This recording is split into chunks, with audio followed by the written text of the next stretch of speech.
You see, I've not been exactly very gentle, careful going over the line, so you'll see how I'll tidy that up. And then when you're done, you'll have a rag that looks like you've gone to a teenage bedroom and borrowed that.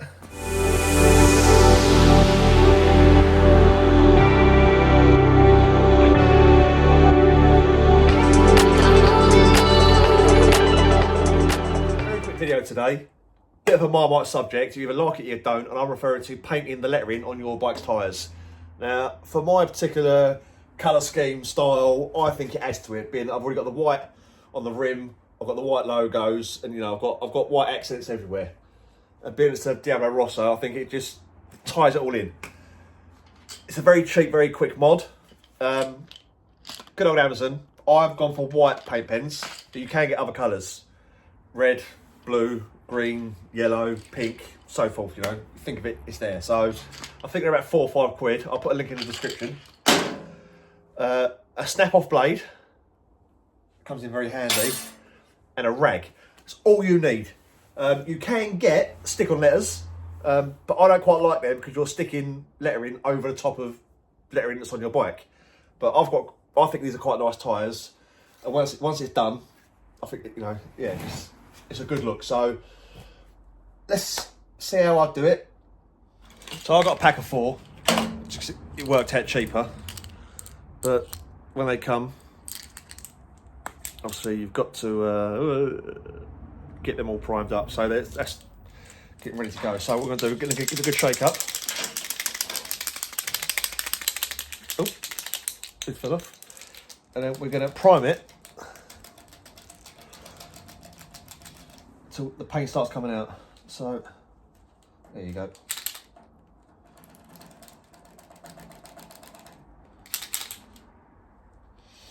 Then what I'm going to, right, so then you can see the paint's all primed up on there.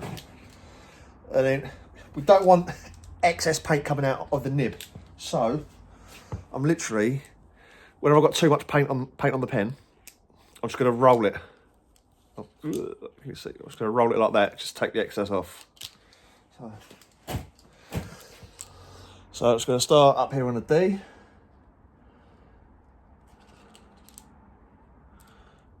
It's literally, it doesn't really matter too much if you go over, and you'll see why in a bit. Okay? I'm just going to come down and just keep making sure it's loaded up, but then just taking the excess off. I'd say first time round on a brand new tyre, you're probably going to go 3 layers. You know, if you're a bit OCD like me. So there you go, look. So now I've loaded up, see the eyes come out a lot better already. And all we're going to do is just copy all of that. So don't worry too much if you go over the lines, we'll address that in a minute.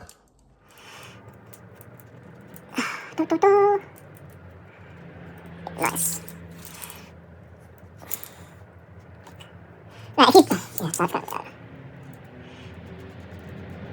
Now, I'm not going to lie, this is bloody awkward with this tripod and camera, but you get the gist of it. So now, this is why you need to keep the excess off, because it's thinner now.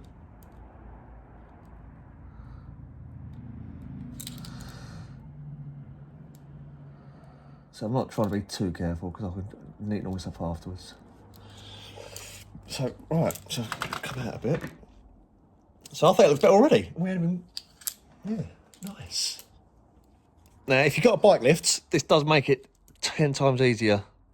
So you can just roll it, or one of those little rollers, bike rollers.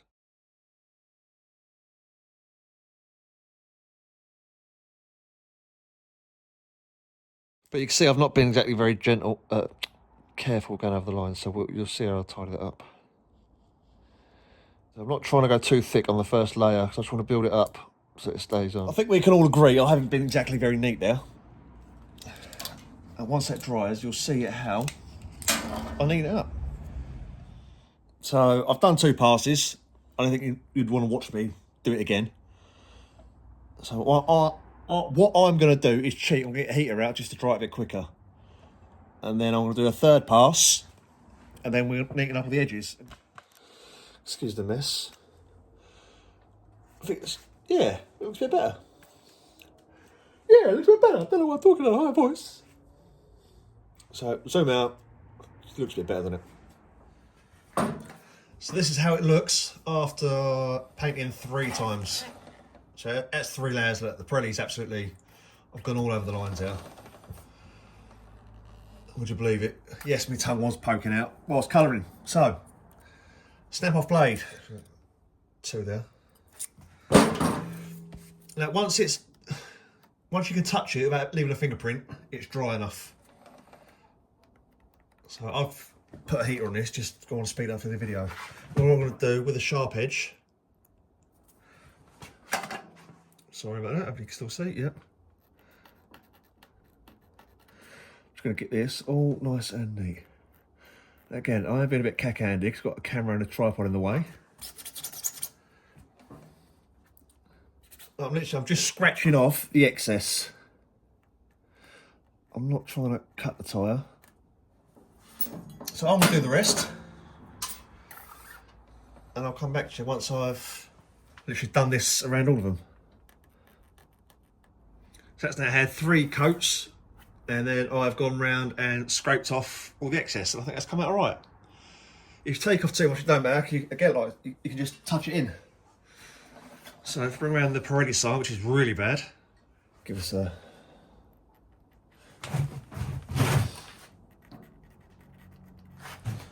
Now, if you've got a jack stand, a bike lift, or one of them rollers, this will make life 10 times easier.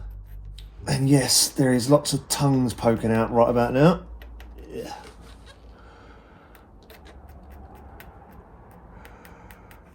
Much better, look at that. Right. Boom and boom. And then when you're done, you'll have a rag that looks like you've gone to a teenage bedroom and borrowed that. And then that's a nice little touch. So, yes, I know it's not to everyone's taste. It's very, you either like it or you don't. I don't mind it, because I just think it just adds to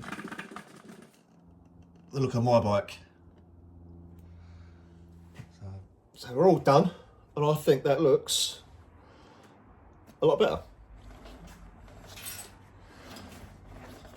Maybe I should have gone red. Nah. So as quick as that took literally for this 5 minutes with the heater to speed up the drying process. So five minutes per side, you know, it's not going to take long at all. When it does start cracking, now you've already got your base layer on now. It's literally just a case of get your pen, do your thing, done. Looks fresh. Catch you on the next one.